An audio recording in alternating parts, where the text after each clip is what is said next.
અંકલેશ્વર જીઆઈડીસીમાં કિશોરીને લગ્નની લાલચ આપી ભગાડી જઈ તેની સાથે દુષ્કર્મ કરનાર યુવકને પોલીસે ઝડપી પાડ્યો હતો। અંકલેશ્વર જીઆઈડીસી પોલીસ મથકમાં નોંધાયેલી ફરિયાદમાં 15 વર્ષીય કિશોરીને અંકલેશ્વર શાંતિનગરમાં રહેતો કમલેશ ચીમન પટેલ લગ્નની લાલચ આપી તારીખ 12/12/2014 રોજ ભગાડી ગયો હતો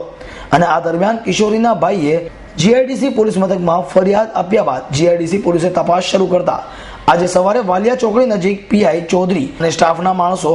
કમલેશ પટેલ અંતે કિશોરીને ઝડપી લીધા હતા અને કિશોરીની હકીકતને પગલે તેની સાથે કમલેશે શારીરિક સંબંધ બાંધ્યો હોવાનું જાણવા મળતા પોલીસે બંનેને સારવાર માટે સિવિલ હોસ્પિટલમાંથી મેડિકલ તપાસ અર્થે મોકલી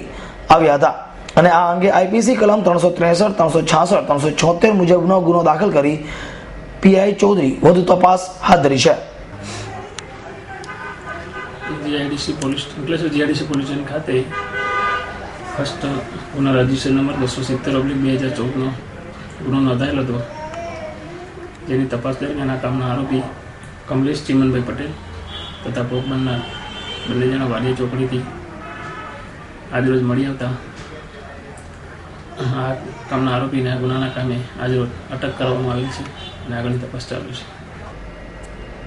અભી સૈયદ, S9 ન્યૂઝ, ભરૂચ।